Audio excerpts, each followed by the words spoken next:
નમસ્તે વિદ્યાર્થી મિત્રો, હું Vijay Boricha, assistant professor in Bhaktraj Dada Khachar arts and commerce college, government college Gadhada.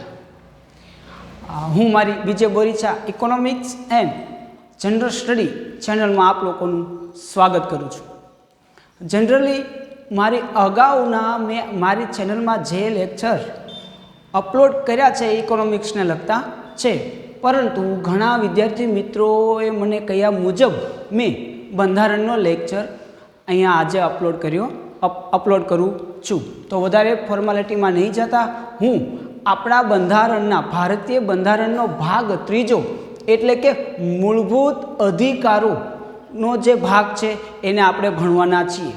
પરંતુ મિત્રો એ પહેલાં હું તમને એક શ્યોરિટી આપું છું, ખાતરી આપું છું કે તમે બીજા બધા મટિરિયલ્સમાં, બીજી બધી બુક્સમાં પણ બંધારણ વાંચેલું હશે, બંધારણના મૂળભૂત અધિકારો વાંચેલા હશે, પરંતુ આ મૂળભૂત અધિકારો હું જે મારા વિડીયોમાં હું જે તમને ભણાવવાનો છું એમાં જો તમે એના જે 3-4 વિડીયો ઉતરશે, આજે આપણે 15 મિનિટનું મેં એક વિડીયો અપલોડ કર્યો છે, પછી હું બીજા કરવાનો છું, એ તમે વ્યવસ્થિત જોશો, એનો તમે અભ્યાસ કરશો તો ગુજરાત ગૌણ સેવા પસંદગી મંડળ, પંચાયત બોર્ડ પસંદગી મંડળ, પોલીસ ભરતી મંડળ કે પછી જીપીએસસી, એમાં કોઈ પણમાં પ્રશ્ન એનાથી બહાર જશે નહીં. હા, કદાચ પછી ઓપ્શન એના વિકલ્પો અવળા કરીને થોડોક પ્રશ્ન હાર્ડ બનાવવાનો પ્રયત્ન કરેલો હશે, પરંતુ આ વિડીયોમાંથી કોઈ એવી બાબત નહીં હોય કે જે મૂળભૂત અધિકારોમાં તમારે ભણવાની બાકી રહી જશે. બીજું હું તમને એ કહેવા માગું છું કે આ વિડીયો જોયા બાદ તમને આ મૂળભૂત અધિકારોને આત્મસાત કરવા એકદમ સરળ બની જશે, એને હું તમને ખાતરી આપું છું. તો ચાલો આપણે બંધારણનો એક અગત્યનો ભાગ એટલે ત્રીજો ભાગ મૂળભૂત અધિકારો આપણે ચાલુ કરીએ.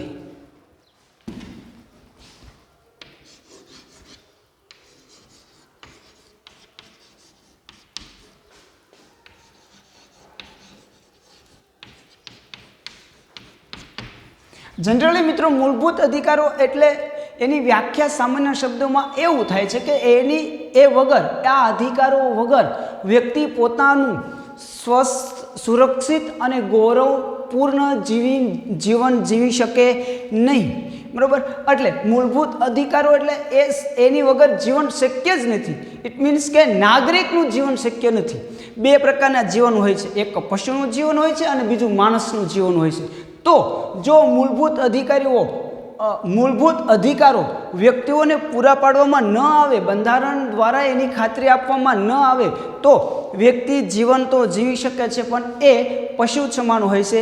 એક વ્યક્તિ જેવું જીવન જીવવા માટે બંધારણમાં મૂળભૂત અધિકારો આપવામાં આવે છે. હવે અહીંયા ખાસ ભારતના બંધારણમાં ભાગ 3માં મૂળભૂત અધિકારોનું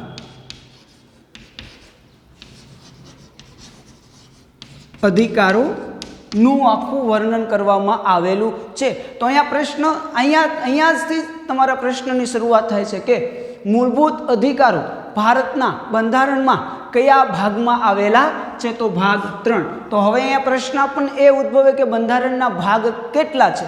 તો કુલ આપણા બંધારણના ભાગ છે 22. બંધારણના ભાગ 22 છે, પણ જો પ્રશ્ન એમ પૂછે કે કેટલા ભાગમાં વિભાજિત થયેલું છે, કેટલા ભાગમાં વિભાજિત છે, તો મિત્રો એનો જવાબ 25 છે. અહીંયા પ્રશ્ન એ થશે કે બંધારણ 22 ભાગોમાં વહેંચાયેલું છે, પણ કેટલા ભાગોમાં વિભાજિત છે? તો એનો પ્રશ્નનો જવાબ છે 25. ખાસ કન્ફ્યુઝિંગ પોઈન્ટ છે, ખાસ યાદ રાખજો. નો ડાઉટ ભાગ 22 જ છે, પરંતુ પેટા ભાગ પડીને કુલ 25 ભાગ થયેલા છે. એમાં એક 4A આવે છે, 9A આવે છે અને 14A આવે છે. એટલે કોઈ 23, 24 કે 25 નંબરનો કોઈ ભાગ નથી. બરાબર? ભાગ 22 સુધી જ છે, પણ 9A, 14A અને 4A એવા વધારાના ભાગ બંધારણ પછી બંધારણની સુધારા કરીને બંધારણમાં ઉમેરવામાં આવેલા છે. એટલે બંધારણ કેટલા ભાગમાં વિભાજિત થયેલું છે તો 25, પણ કેટલા ભાગો આવેલા છે તો 22. એટલે આ પ્રમાણે આપણે અહીંયા સ્પષ્ટતા કરી લઈએ. હવે જુઓ વિદ્યાર્થી મિત્રો, આ 22 ભાગોમાંથી ત્રીજો ભાગ એટલે મૂળભૂત અધિકારો. હવે આને કઈ રીતે યાદ રાખવાનું? તમે ઘણા બધી બુકમાં વાંચ્યું છે કે ભાઈ ત્રીજો ભાગ મૂળભૂત અધિકારો છે. તો શા માટે, કેમ ત્રીજો જ ભાગ? તો જો બંધારણનો જે પહેલો ભાગ છે, ભાગ 1, એ જમીનને લગતો છે. શેને લગતો છે? જમીન, ભારતની સરહદો, રાજ્યની સરહદો, આંતરરાષ્ટ્રીય સરહદો, આ બાબતને લગતું છે. શા માટે? જો જમીન ના હોત તો કંઈ બંધારણની જરૂર પડે? જમીન જ ના હોત, આપણે બધા કદાચ તો આપણું કોઈનું વિકલ્પ આપણું કોઈ હોત જ નહીં, આપણું કોઈનું અસ્તિત્વ જ ના હોત. માનવીના અસ્તિત્વનો પહેલો કોઈ વસ્તુ હોય તો એ જમીન છે. જમીન ના હોત તો બંધારણ શક્ય છે નહીં. એટલે આવી જ રીતે આપણે પણ યાદ રાખવાનું છે કે બંધારણનો પહેલો ભાગ એ જમીનને લગતો છે. જમીનને લગતો એટલે ભારતની આંતરરાષ્ટ્રીય સરહદો, રાજ્ય વચ્ચેની સરહદો, નવું રાજ્યનું જો સર્જન થાય તો અમુક રાજ્યની સરહદોમાં ફેરફાર થાય. આ બધી બાબતો ભાગ 1માં આવે છે. અને એની કલમ જે છે એ કલમ છે 1 થી 4. ઓકે, હવે ભાગ 2, બરાબર. હવે મિત્રો આપણે જમીન છે, ઓકે, પણ જમીન તો મંગળ પર પણ છે, જમીન તો બુધ પર પણ છે. તો શું ત્યાં બંધારણ છે? બંધારણ ત્યાં નથી. એનો જવાબ ના આવે, કારણ કે ત્યાં નાગરિકો નથી. એટલે હંમેશા બંધારણ કોના માટે હોય? નાગરિકો માટે હોય. તો પહેલાં જમીન અને જમીન ઉપર નાગરિકો રહેતા હોય તો ભારતના બંધારણનો બીજો ભાગ એ નાગરિકત્વને લગતો છે.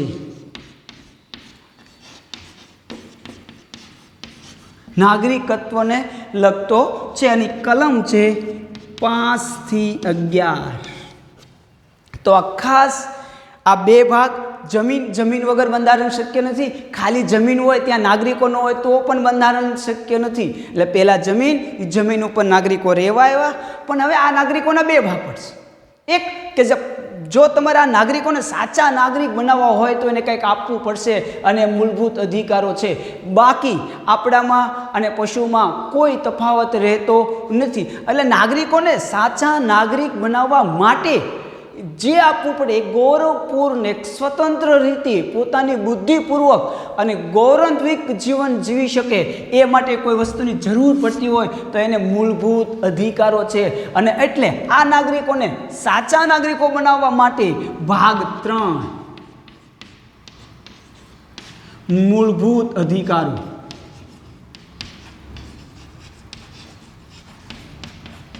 ઓકે, અને એની કલમ છે 12 થી 35. એક એની જે કલમ આવશે કલમ 12 થી 35 આવશે. તો ખાસ આટલું પહેલાં માઇન્ડમાં રાખજો કે મૂળભૂત અધિકારો છે જેની વગર વ્યક્તિઓનું જીવન શક્ય નથી, અને એ ભાગ 3માં આવે છે. તો આનાથી આ બાબત ઉપરથી આટલું તમારી માટે પણ ક્લિયર થઈ ગયું છે કે ભાગ 1 એ જમીનને લગતું છે, કારણ કે એની વગર બંધારણ શક્ય નથી. ભાગ 2 એ નાગરિકને લગતું છે, પણ એને સાચા નાગરિક બનાવવા માટે ભાગ 3માં મૂળભૂત અધિકારો મૂકવામાં આવેલા છે. તો આ એક મૂળભૂત અધિકારોની તમારી સામે એક સામાન્ય બાબત રજૂ કરી. હવે આપણે મૂળભૂત અધિકારોને વ્યવસ્થિત અભ્યાસ કરીશું.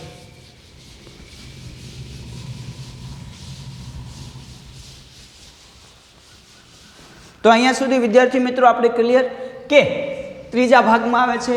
22 ભાગો પૈકી ત્રીજો ભાગ છે મૂળભૂત અધિકારો શું છે, શા માટે એને ત્રીજું સ્થાન આપ્યું, કેમ પહેલું સ્થાન ન આપ્યું? તો પહેલું જમીન જ મહત્વની છે, પછી એમાં નાગરિકો રહેતા હોય એ મહત્વના છે, અને પછી નાગરિકોને સાચા નાગરિકો બનાવવા માટે મૂળભૂત અધિકારો. તો આટલા પ્રશ્નો, હજી પણ આમાંથી કેવા પ્રશ્ન બન્યો હું તમને ફરીવાર કહી દઉં. બંધારણમાં 22 ભાગો છે, પણ 25 ભાગોમાં વિભાજિત થયેલું છે. પહેલો ભાગ જમીનને લગતો છે, બીજો ભાગ એમાં નાગરિકોને લગતો છે, અને ત્રીજો ભાગ મૂળભૂત અધિકારોને લગતો છે. અને આ મૂળભૂત અધિકારો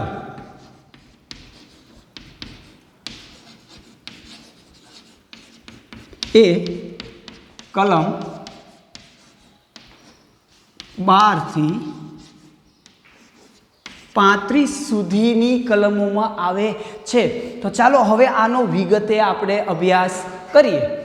હવે જુઓ, બરાબર, હવે આપણે મૂળ બંધારણમાં મૂળભૂત અધિકારો 7 આપવામાં આવેલા હતા। આ બધા પ્રશ્નો બની શકે છે, ખાસ ધ્યાન રાખજો। આપણા મૂળ બંધારણમાં જ્યારે બંધારણને આપણે સ્વીકાર્યું ત્યારે મૂળભૂત અધિકારો કેટલા હતા? 1950માં, બરાબર, મૂળભૂત અધિકારોની સંખ્યા 7 હતી મિત્રો, મૂળ બંધારણમાં। પણ હાલમાં, બરાબર, આ સંખ્યા 6 બની ગયેલી છે। એટલે આ ખાસ પ્રશ્ન કે આવો પણ પ્રશ્ન પૂછાઈ શકે છે કે ભાઈ મૂળભૂત અધિકારો ભારતના મૂળ બંધારણમાં કેટલા આપવામાં આવેલા છે? તો એનો જવાબ 7 છે। અને હાલમાં કેટલા છે, અથવા તો મૂળ બંધારણ એવો કંઈ ઉલ્લેખ ન કર્યો હોય ને આપણને સીધો એવો જ પ્રશ્ન પૂછ્યો હોય કે ભારતના બંધારણમાં મૂળભૂત અધિકારો કેટલા છે, તો એનો જવાબ 6 આવે। ઘણીવાર આપણને આ ખબર હોય પણ પ્રશ્ન સેજ ડિફિકલ્ટ બનાવવા માટે આવા પ્રશ્ન આવે છે। એટલે આપણી માટે આ ક્લિયર હોવું જરૂરી છે। મેં અમને પહેલાં જ વાત કરી કે 22 ભાગો અને 25 ભાગોમાં વિભાજિત થયેલું છે। તો એવી જ રીતે બંધારણ જ્યારે આપણે સ્વતંત્ર બન્યા 26મી જાન્યુઆરી 1950માં આપણે બંધારણને સ્વીકાર્યું આપણે, અને તે દિવસે આપણી પાસે જે 7 મૂળભૂત અધિકારો હતા, હાલમાં 6 છે। તો પ્રશ્ન એક એ પણ થયો કે હાલમાંથી કયો એક મૂળભૂત અધિકાર આપણને નથી, બરાબર? તો એ જે અધિકાર જે લઈ લેવામાં આવ્યો છે એ સંપત્તિનો અધિકાર છે। એ સંપત્તિનો અધિકાર છે। હવે શા માટે લઈ લેવામાં આવ્યો, આવો પણ પ્રશ્ન થાય। પણ હવે તમે જુઓ, હાલમાં આટલું જ યાદ રાખવાનું છે કે મૂળમાં 7, અત્યારે 6, જે એક ઓછો થયો છે એ સંપત્તિનો અધિકાર છે।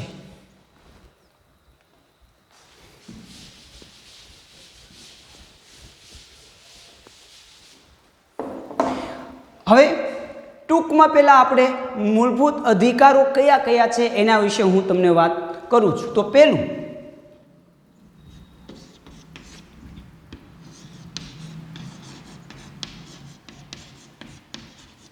સમાનતાનો અધિકાર,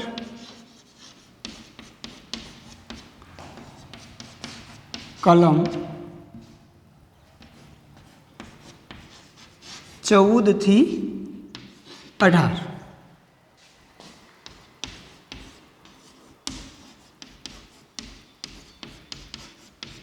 સ્વતંત્રતાનો અધિકાર,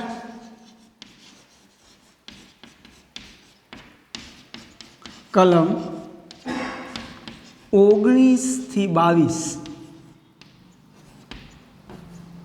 19 થી 22।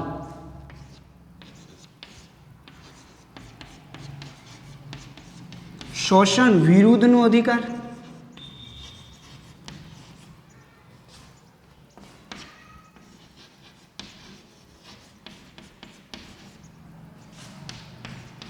કલમ 23 થી 24।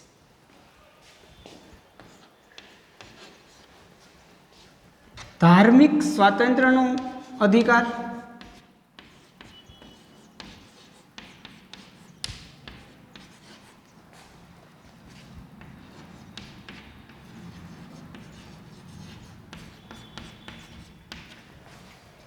કલમ 25 થી 28।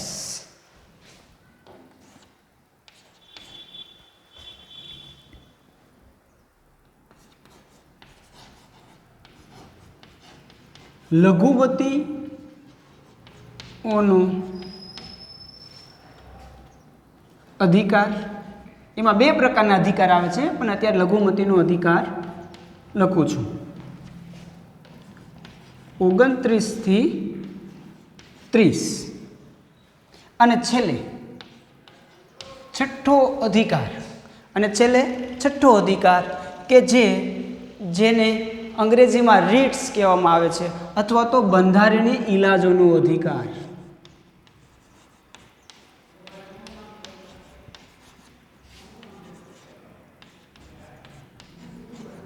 ઇલાજોનો અધિકાર કલમ 32. તો આ કુલ 6 પ્રકારના અધિકારો હાલમાં મૂળભૂત અધિકારોમાં આવે છે.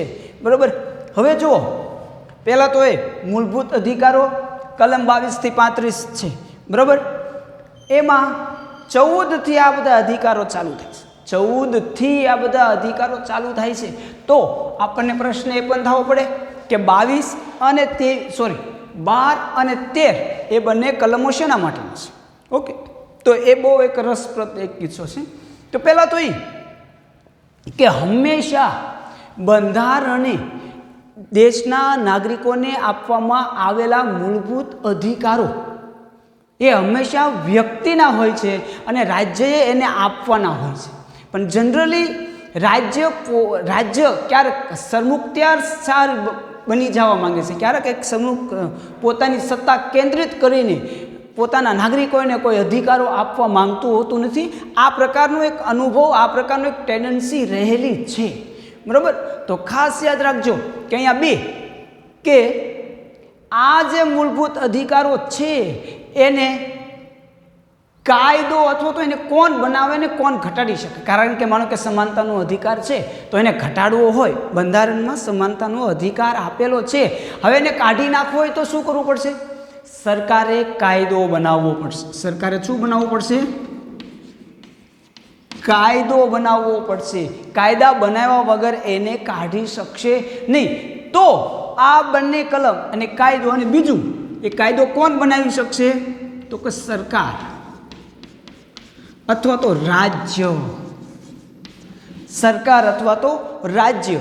હંમેશા ફરીવાર કહી દઉં છું કે આ મૂળભૂત અધિકારો આપવામાં આવેલા છે વ્યક્તિલક્ષી છે, એ રાજ્ય સામેના છે. રાજ્ય આ મૂળભૂત અધિકારો ના લઈ લે એની માટેની વ્યવસ્થા બંધારણે કરવાની છે. આ અધિકારો લેવા માટે રાજ્ય કાયદો બનાવતું હોય છે. તો આ કલમ બરાબર 12 અને 13 કલમ 12 થી 13 કાયદાની વ્યાખ્યા અને પછી રાજ્યની વ્યાખ્યા આપવામાં આવેલી છે. આ પૂછાય, આ બે કલમો ખાસ કોઈ એવી નાની એક્ઝામમાં પૂછાય તેમ નથી, પણ એ ક્લિયર હોવું જોઈએ કે કાયદો કોણ, એટલે કાયદો એટલે આપણે જનરલ એવું માનીએ છીએ કે ભાઈ વિધાનસભામાં જે પસાર થાય એને કાયદો કહેવાય, કેન્દ્ર સરકાર દિલ્હીમાં જે કાયદો પસાર કરે એને કાયદો કહેવાય, એને તો કાયદો કહેવાય જ. પણ કોઈ સ્થાનિક સરકાર પણ તેના વિસ્તાર માટે કોઈ કાયદો બનાવે તો એ પણ કાયદો કહેવાય. અને એ કાયદો પણ જો આ બંધારણ, જો આ જે અધિકારો આપવામાં આવેલા છે એને ઓછા કરતા હોય તો એની માટે પણ તમે ડાયરેક્ટ ન્યાયાલયમાં એટલે કે હાઈકોર્ટ અને સુપ્રીમ કોર્ટમાં જઈ શકો છો. એટલે અહીંયા કાયદો એટલે એવું સ્પેસિફિક નથી કીધું કે ભાઈ ગાંધીનગર કે પછી દિલ્હી સરકાર બનાવે એ જ કાયદા, પણ મ્યુનિસિપાલિટી બનાવે, પછી ગ્રામ પંચાયત બનાવે કે પછી ઘણીવાર મોટા અધિકારીઓ હોય એ ડાયરેક્ટ સર્ક્યુલર બહાર પાડતા હોય છે. બરાબર. તો એ સર્ક્યુલરનો પણ સમાવેશ કાયદામાં થાય છે. બરાબર. બીજું કે સરકાર એટલે શું? તો હવે આ જે મેં કીધું એ બધાય સરકારમાં સમાવેશ થાય છે. એટલે આ સરકાર આવા કાયદા બનાવીને આ આપવામાં આવેલી સ્વતંત્રતાનું એને રક્ષણ કરવાનું છે. કાયદો બનાવીને સ્વતંત્રતા છીનવી લેવાની નથી. જો છીનવી લે તો વ્યક્તિ ડાયરેક્ટ હાઈકોર્ટ અને સુપ્રીમ કોર્ટમાં જઈ શકે છે. એટલે પહેલાં તો એ બંધારણે એમ કીધું કે આપણે મૂળભૂત અધિકારો આપીએ તો છીએ, બરાબર, પણ એની પહેલાં આમાં કોણ વધારો કરી શકે છે કે કોણ ઘટાડો કરી શકે છે એની માટે 2 વસ્તુ છે. એક તો કાયદો, કાયદા સિવાય કોઈ નવો મૂળભૂત અધિકાર આવી પણ ન શકે અને મૂળભૂત અધિકાર ઘટી પણ ન શકે. બીજું, આ કાયદો કોણ બનાવી શકે? સરકાર. એટલે કાયદાની વ્યાખ્યા અને સરકારની વ્યાખ્યા સ્પષ્ટ હોવી જોઈએ. બરાબર.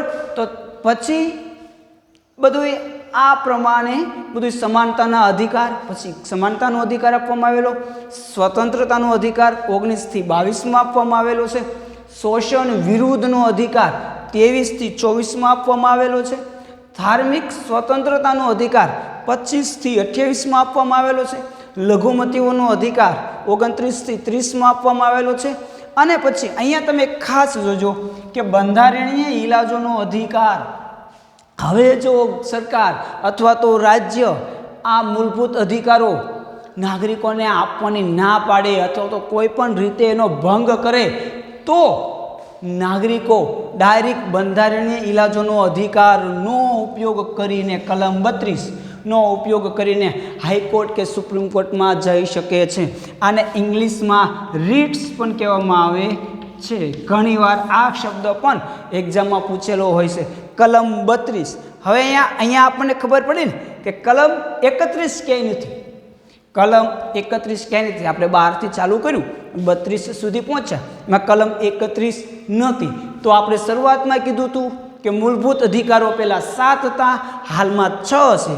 એ જે એક મૂળભૂત અધિકારને જે કાઢી નાખવામાં આવેલો છે એ મૂળભૂત અધિકાર હતો સંપત્તિનો અધિકાર. એ કયો અધિકાર હતો? સંપત્તિનો અધિકાર. કલમ 31 હેઠળ મૂળ બંધારણમાં આપવામાં આવેલો હતો. હવે પછી એવું બન્યું કે 44માં બંધારણીય સુધારા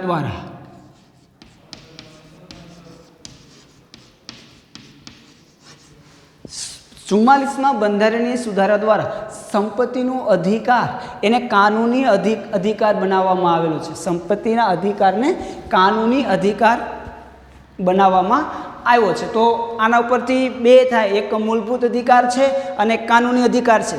ફરીવાર, એક મૂળભૂત અધિકાર છે અને કાનૂની અધિકાર છે. કઈ રીતે? કે પહેલાં એવું હતું કે સંપત્તિ રાખવી મૂળભૂત અધિકાર હતો. હવે મૂળભૂત અધિકાર હતો એટલે સરકાર આપણી પાસેથી આપણી સંપત્તિ લઈ શકે નહીં. ને જો સરકાર આપણી સંપત્તિ લેવાનો પ્રયત્ન કરે તો આપણે ડાયરેક્ટ કોર્ટમાં જઈએ અને કોર્ટ હંમેશા વ્યક્તિ તરફી જ આ બાબતમાં નિર્ણય આપવાની છે. એટલે પ્રશ્ન એ ઊભો થયો કે આપણે અમુક જ્યારે ભણશું ત્યારે એક ખાસ શબ્દનો ઉલ્લેખ આવશે, સમાજવાદ. આપણા અમુકમાં એક શબ્દ છે સમાજવાદ. તો સમાજવાદનો અર્થ શું થાય? કે દેશની સંપત્તિનું વિકેન્દ્રીકરણ થાય. દેશની સંપત્તિ અમુક લોકોના હાથમાં જ નહીં, પરંતુ જે વંચિતો છે અથવા તો જે હિસ્સો, સમાજનો હિસ્સો આર્થિક ગતિવિધિમાં આવી શક્યો નથી એના હિસ્સામાં પણ કંઈક આવે, અથવા તો ઉત્પાદનના સાધનો પર એની પણ માલિકી હોય, એવા સમાજની રચના કરવી એને સમાજવાદ કહેવાય. હવે મિત્રો તમે જુઓ, જો તમે સંપત્તિનો અધિકારને મૂળભૂત અધિકાર તરીકે રાખો તો આપણે સમાજવાદનો ધ્યેય પ્રાપ્ત કરી શકીએ નહીં. એટલે આ બંને ધ્યેય એકબીજાને વિરુદ્ધ હતા.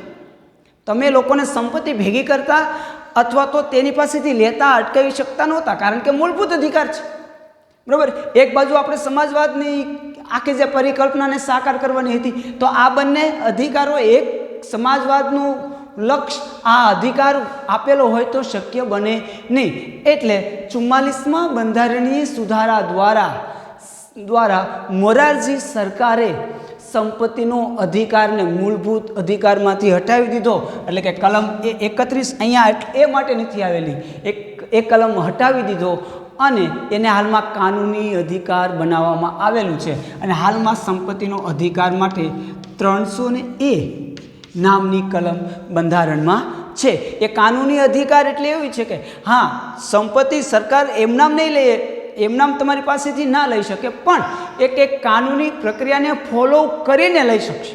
જેમ કે કોઈ ખાનગી વ્યક્તિની જમીન છે તો સરકારે આવીને સીધી તમારી જમીન ના લઈ શકે, પણ હવે એને કોઈના પ્રોજેક્ટ બનાવવો છે, કોઈને રોડ બનાવવો છે, તો એને એક યોગ્ય વળતર આપીને લેવાનો અધિકાર સરકારને છે. ઇટ મીન્સ કે કાયદાને અનુસરીને તમારી પાસેથી લઈ શકશે. આવી રીતે આ લેક્ચરમાં મૂળભૂત અધિકારો શું છે ભાગ 3માં આવેલા છે. 22માં ભાગ પૈકી ત્રીજો ભાગ એટલે કલમ 12 થી 35 વચ્ચે આવેલી છે. કુલ મૂળ બંધારણમાં 7 મૂળભૂત અધિકારો છે, હાલમાં 6 આપવામાં આવેલા છે. હવે જેવી રીતે આપણે સમજ્યા ને કે ભાઈ પહેલાં જમીન છે, પછી નાગરિકો છે, અને સાચા નાગરિકો માટે મૂળભૂત અધિકારો આપવામાં આવેલા છે, એવી જ રીતે નેક્સ્ટ લેક્ચરમાં આપણે સમાનતાનો અધિકાર ભણશું કે 44 કલમ 14, 15, 16, 17 કઈ રીતે આવે છે. એવી જ એક ટેકનિક આપણે ગોઠવશું જેથી યાદ રાખવું એકદમ સરળ બની જાય છે. ઓકે, અસ્તુ, જય માતાજી.